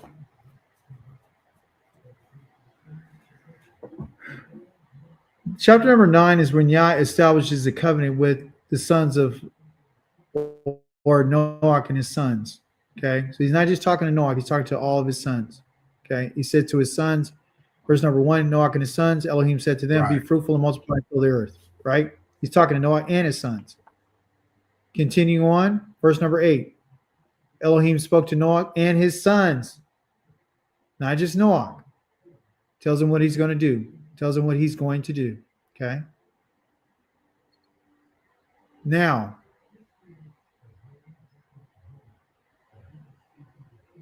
these were the sons. Go and start verse number 18. The sons of Noah who went out from the ark were Shem, Ham, and Japheth. Ham is the father of Canaan. These three were the sons of Noah, and the whole earth was populated by them. Then it goes on to tell you about Noah and what he planted and what he did. It says Shem, okay, so then it says Ham, the father of Canaan, saw his father shamefully exposed. The nakedness of his father, so this has to do with sexual stuff, right? And he went out with his two brothers. Shem and Japheth took a cloak and they what? And they put it over their shoulders and they went backwards into the and covered the tent of their naked father. Why? Because he was drunk, and he was also with his wife. She was there. Okay, their faces were turned away. They did not see their father laying there shamefully exposed. In Hebrew, it says their father's nakedness, which is their mother. When Noah rose from his wine, he knew that what his youngest son, they say youngest, but it means younger son, had done to him. And he said, cursed be Canaan, he will be a servant of the servants of his brothers. Then he said, blessed be Yahweh, the Elohim of Shem. Get that? So when he blessed him, he blessed the firstborn. Shem is the oldest. He's the firstborn. He receives the blessing. It's been transmitted down through time with the firstborn because that's what it is. When they made the covenant with the Most High, it was the firstborns that Moshe called up and said, go get the offerings. Right. It's always been the firstborns. When the Most High went into Egypt and he destroyed Egypt, he took out the firstborns because the firstborn is the strength of the father. Just like you have with Judah and his sons, Er and Onan. They are Er was the strength of him. Just like what Jacob told his son Reuben, you did this to me. You were my strength. You understand? So the firstborn has a very special place. They're the strength of their father. They're the strength of the seed. Go ahead. So this question right here is pretty interesting. I'm gonna let you check it out. Also, what if the firstborn is unwilling to accept the responsibility? What happens? They forfeit their right. Like Esau. They forfeit their right. Yeah, Esau. They forfeit their right. He's a great example of not wanting to take responsibility. He sold his birthright to his brother because he didn't want that responsibility.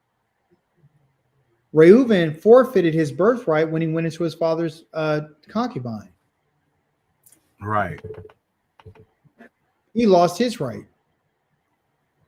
Then you see how the Most High then can actually convey the blessing of the firstborn onto someone who's not the firstborn.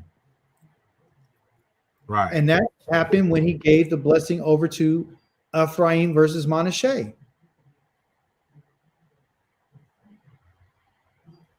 So when he says that Israel's my firstborn son, Israel's not his only son.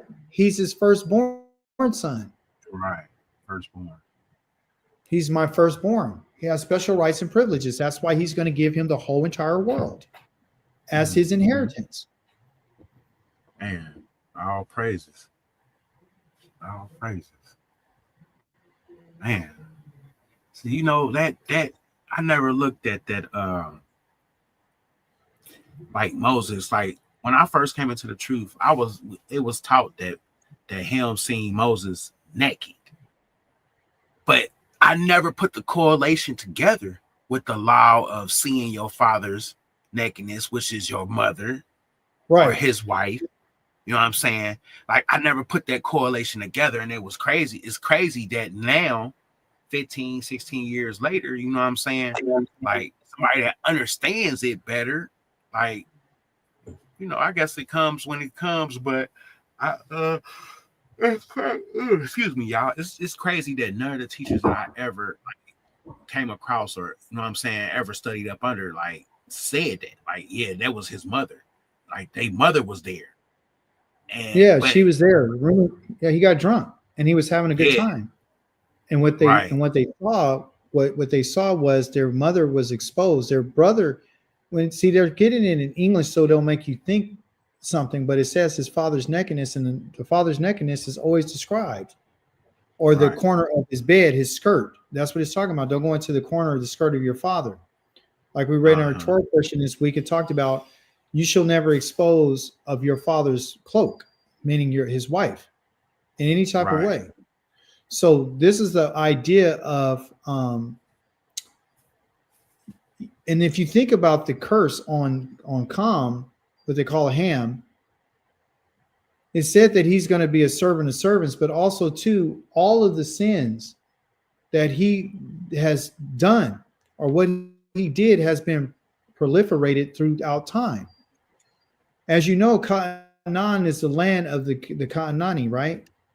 And within the land of Canaan, you have the family of the Yevusis, you have the Hittites and the Kiwis, and you got the Rephaims and the Kiwis, and the Girgashites and the Amorites.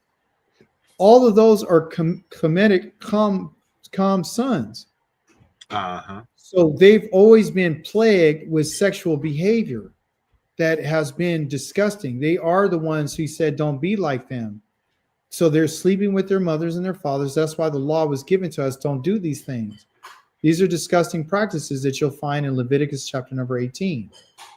Right. It tells us that you should not do these things. So, and listen, so you and I will know that he's not making it up. Let's go look at it. And let's see the beginning verse. And then he tells you about these people, what they're doing. Because this, what? Let me step away. But go ahead, though. I'm listening.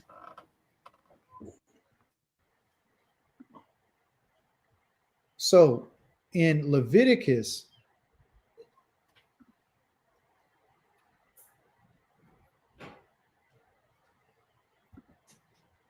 it's right here, chapter number 18.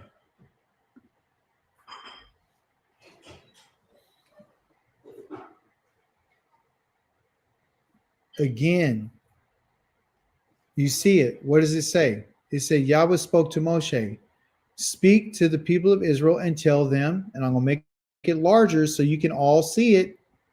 I am Yahweh, your Elohim. Going back to the contract, going back to the covenant, these are the first words that he says. Why? Because I'm the one who brought you out of the land of Egypt. I'm letting you know that these are my laws. He says, you are not to engage in the activities found in the land of Egypt. Okay? So where you just left, where you used to live, and you are not to engage in activities found in the land of Canaan, which you would say Canaan. So Canaan is the one who was cursed by his father because of his behavior, his sexual behavior that he did. Right. So all of his descendants, they're engaged in those activities. Those activities are found in Egypt, and they were found in the land of Canaan, which is the promised land. That's why the Most High wanted to get them out of there. He says, where I am bringing you, nor are you to live by their laws. Then he tells you you're supposed to do what I told you, right? Here is the first thing he says. None of you is to approach anyone who is a close relative in order to have sexual relations. I am Yahweh. Right. Second thing he says, you are not to have sexual relationship with your father. You are not to have sexual relationship with your mother. So these people in the land of Canaan and these people in the land of Egypt were having sex with their fathers and their mothers. You are not to have sexual relationship with her. You're not to have sexual relation with your father's wife. That means uncover your father's nakedness in Hebrew. Right. That is your father's prerogative. That is who it belongs to. Then it goes on to talk about your sister. And then it goes to talk about your aunt. Then it goes to talk about your brother's wife. And then it talks about animals. And it talks about all these different things. All this is sex. All of it. Do you understand? Right. So, because of this, sexual relationship with any kind of animal, they were having sex with animals. Right. Yeah, they were. Do you Back understand? then. Still are, too. So, For the people of the land had committed all these abominations, and the land is defiled. And if you, as when you make the land unclean, it will vomit you out too. So if you're going to do the same thing that they're doing, I'm going to get rid of you. And I can show you where he says, I'm going to cut you off if you get involved in these disgusting practices, which they are doing. They're an abomination to the Most High. And why is he mentioned in the land of Canaan? Because it's the one that he said, cursed is Canaan, which is the land of Canaan. Cursed be Canaan. Cursed be Canaan.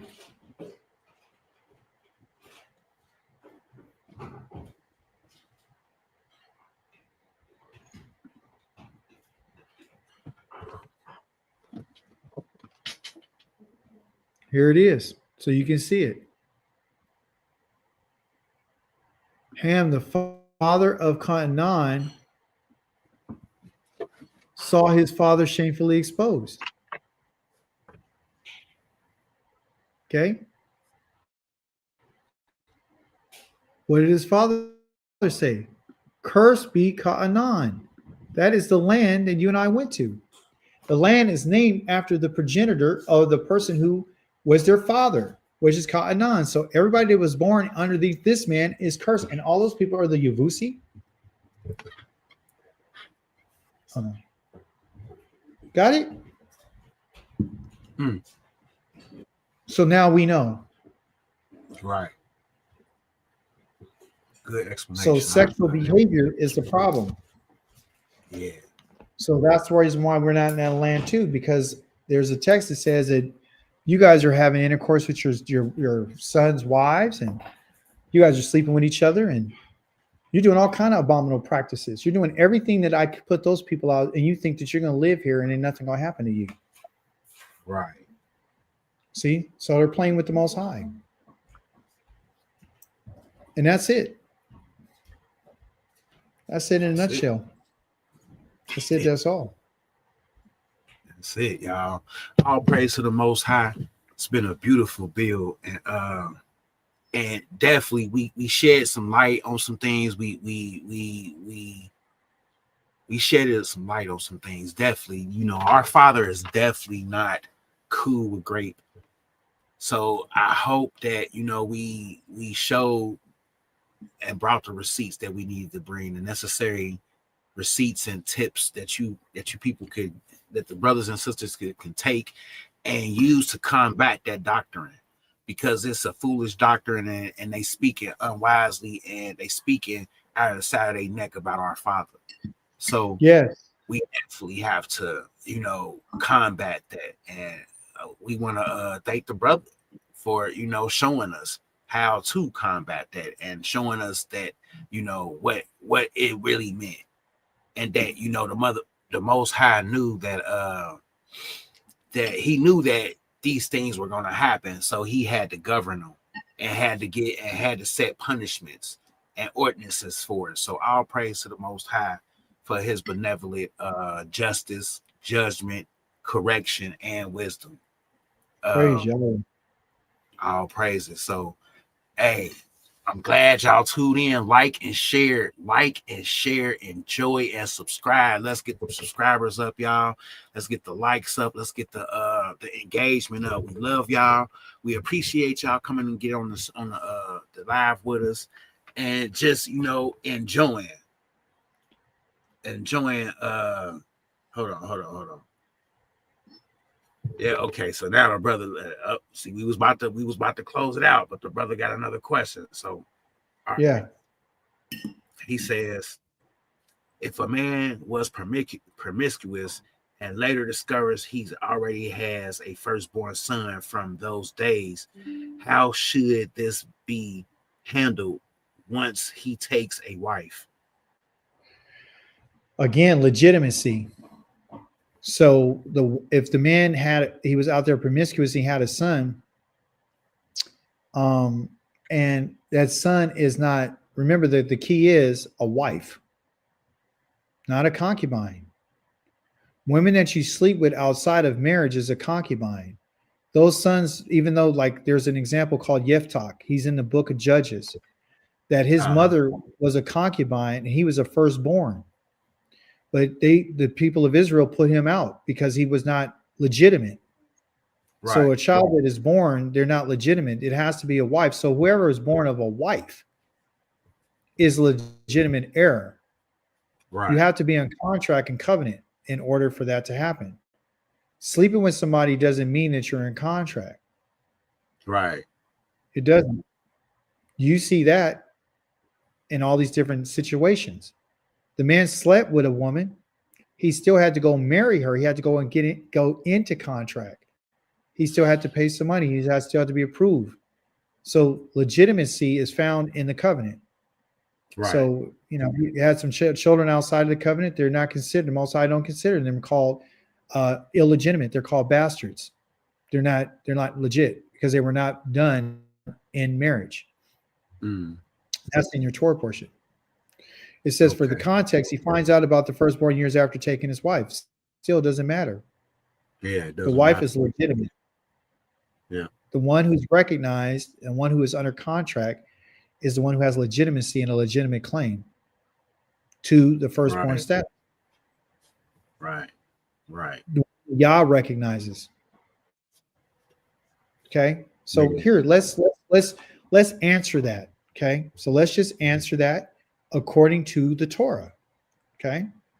Because you don't want my opinion. We actually want to know, what did the Most High say about an individual that is born out of wedlock? Okay. So and he has a follow-up question, but I'll let you answer this one first. Yeah, our answer is going to be found in the book of Deuteronomy, and it's going to go chapter number 23. That deals with the fact of who can come into the tabernacle of Yahweh. Goes on all these different things. Okay.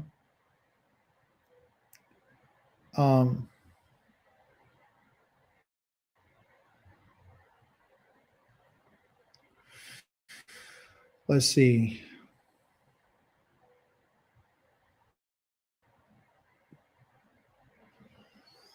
Master's Refuge. It's a lot of information here. The area outside of latrine. Okay, let's see.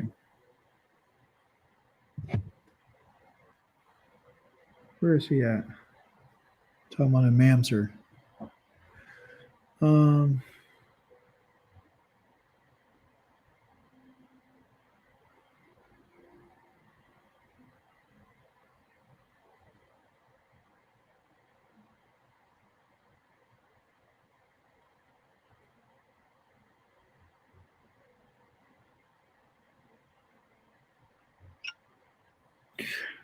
All right, here it is. This idea right here, a mamzer, is considered a bastard. Right. They may not enter the assembly of Yahweh. Even if they were considered to be a firstborn, they are a mamzer. They're born of illegitimate birth outside of a contract, of a covenant. So they cannot come into the assembly of Yahweh. They're not allowed.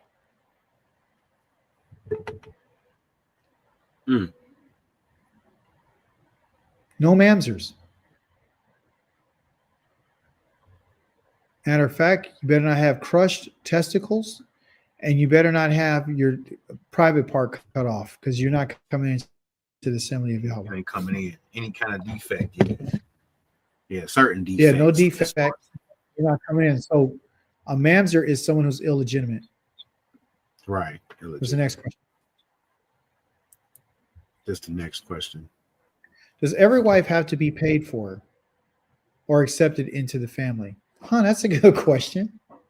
Right. Every wife have to be paid for.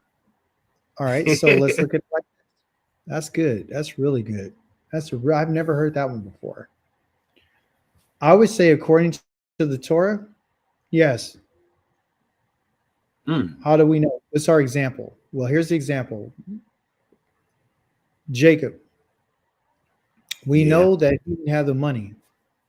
So he had to work for it to earn her. Moses worked for his father-in-law in order to get his wife. Yeah. Yahweh in Israel. Yahweh redeemed Israel and paid to receive Israel, to redeem them. They didn't come for free. People lost their lives. Okay. Right. Or it said, or to be accepted. So yeah, wives, they have to be paid for in some fashion. Maybe that's why we're having the problems we're having, because we're not paying. Because if you did pay, you want to know what you're paying for. Let me give you another example. Abraham went to go look for a wife for his son, Isaac. And the man went there, did a contract, and gave her and her family a whole bunch of gifts and all kind of stuff. There's an exchange. It's not for free. Right. No one's given for free. Jacob thought he was getting Rachel when he got Leah, and he worked an additional 7 years for Rachel. Total 14 years. Yeah. Payment is part of it. Paying to play, definitely. And the reason why we know payment's a big part of this is because Yah doesn't accept even a slave. Once you pay for it, it's your property. No one gets nothing for free. Right. Ownership right through purchase. So when it talks about, you in the New Testament about you being redeemed, you know that it's not true because you already paid for you. Right. Yeah. You understand what I'm saying? So yeah, that's true. But the whole thing is, what's the other part of that question about the family accepting? For some family members, is who cares about whether they accept her or not? You're the one who paid for her. Some parents are going to be more willing to accept. It says, or accepted into family. Does every wife need to be paid for or accepted into family? No.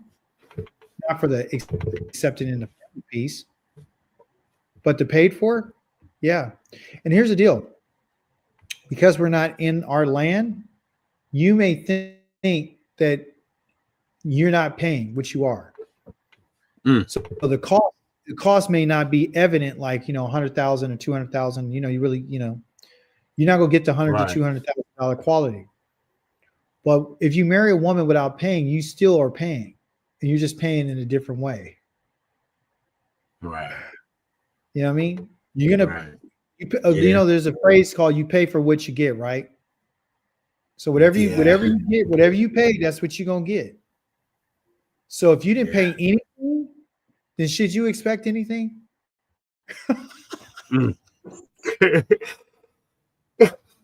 Yeah, you should expect just about what you pay for, right? Yeah, you're not in any moral position to expect anything, and you ain't paid nothing. Right. Period. You go get what you pay for. So if you didn't put any money up, you go get exactly that, nothing. So why should you expect anything? You didn't pay for it. Nothing at all. Why does Yah expect us to pay? Why does he expect so much from us? I paid for it. Man. Yeah, he paid.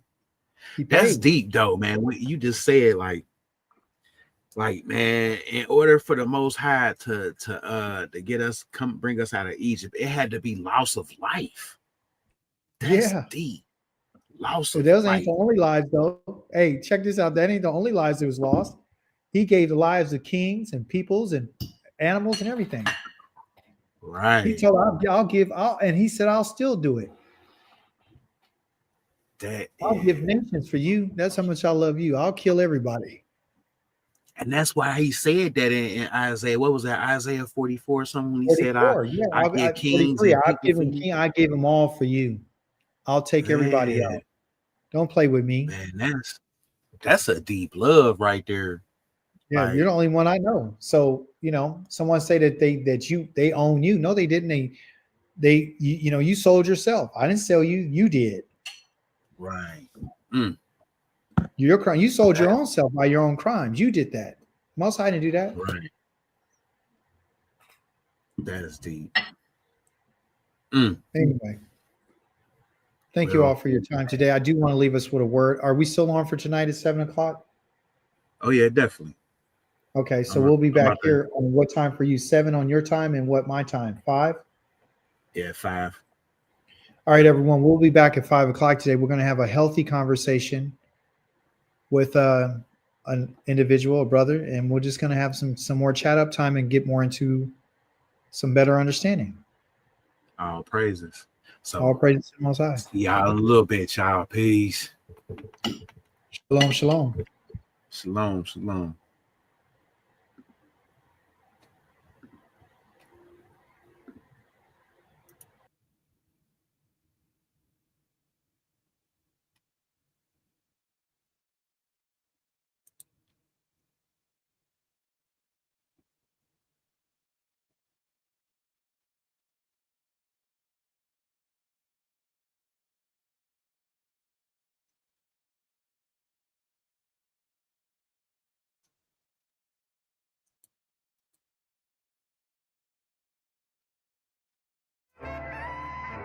Family, true peace on earth. Can't nobody hold us down. An ordinary man. When we're in the land, we'll have peace and blessings. Can't nobody hold us back. When we're in the land, we'll have peace and blessings. Can nobody hold us back? Can nobody hold us down? Father is going to bring his children into their own land by way of his outstretched arm. Our names are written in the palms of his hands, so how can he forget us? Can a mother forget her suckling child? Can a lion be tamed in the wild? Only he can keep us safe from harm. He gave us laws, statutes, and commands.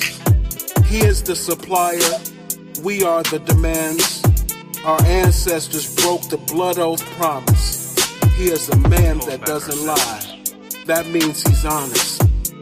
Way back when Father spoke to Moshe those 40 days on the mountain. Till this day we still fussing and pouting, screaming and shouting. Heaven and earth will fade away before his word will. So why not believe in it and stand still in it and grasp the truth in Father's word? We have ears and haven't heard. We listen, but we do not understand. How can we be his children and not have faith in the one who is going to provide for us? Who's going to witness Even in everything these that's about to times. happen? Us. Tell the people, quote, life. Y'all made a promise you can stand on it. All he said, we can plan for it. Once back in the land, we can stand on it. We'll shout praise, raise our hands to him. The creator can't stop the creator. We know they don't tell the truth when they date it. Be still, gird up, keep singing praises. He said he will, so I know there's an end to the slaving. Exodus 18, there was no one like him. Deuteronomy 4:35, there is no other by his side. No device, no type of life, no program within the program to sight your eyes. No false images, not wood or iron. No artificial anything, watch he deny it, watch he destroy it. It'll be no more than we'll see importance of being clean, not lawless. All his people can't keep their portions, living righteous with the cleanest garments. Take it away, Father. In the wilderness, where you plead to us, face to face, forgive us. Forgive me. Mercy endureth forever. Take away all this propaganda,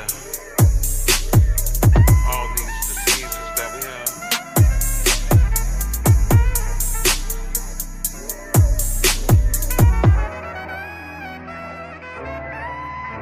Family, true peace on earth. Can't nobody hold us down. An ordinary man. When we're in the land, we'll have peace and blessings.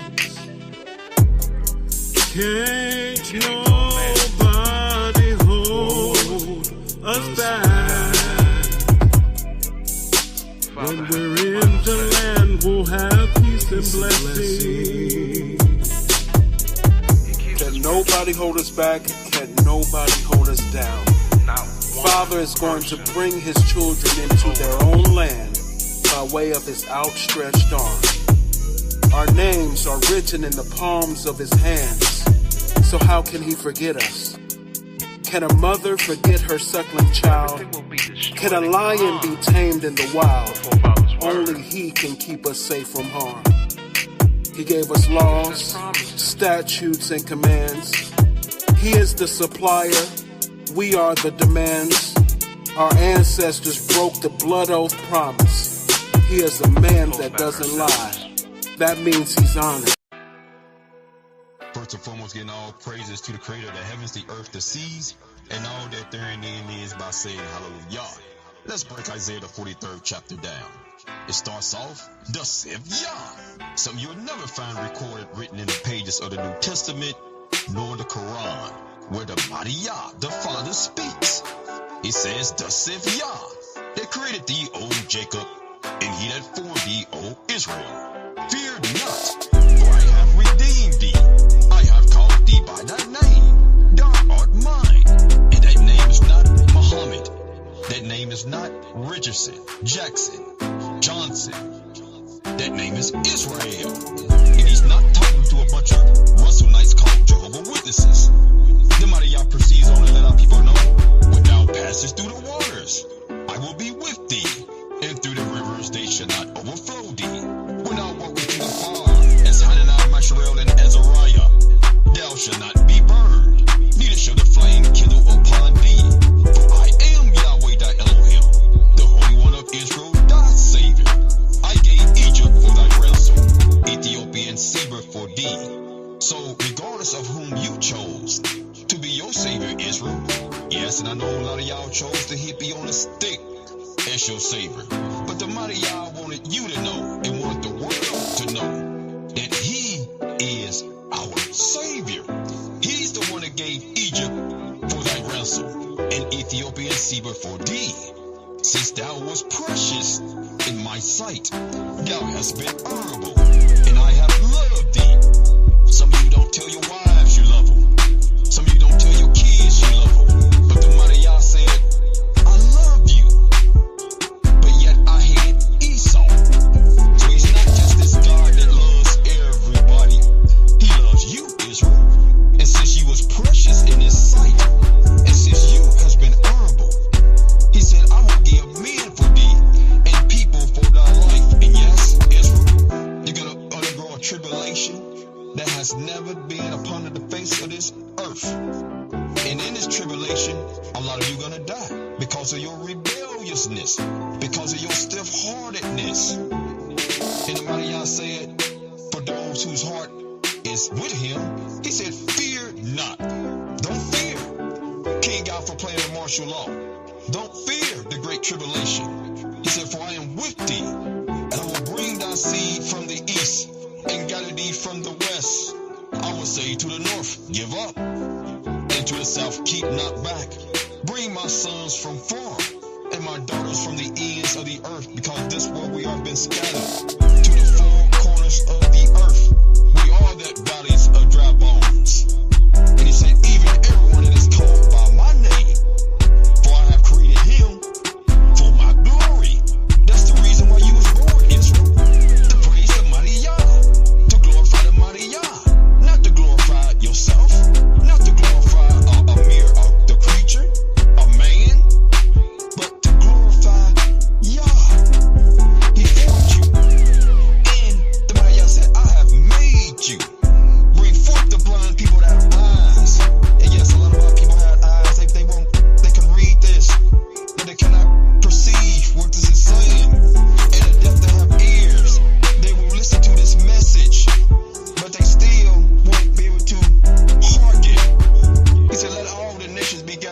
together, and let the people be assembled. Who amongst them can declare this and show us former things? What gods that you know of that can show us the past, the present, and the future?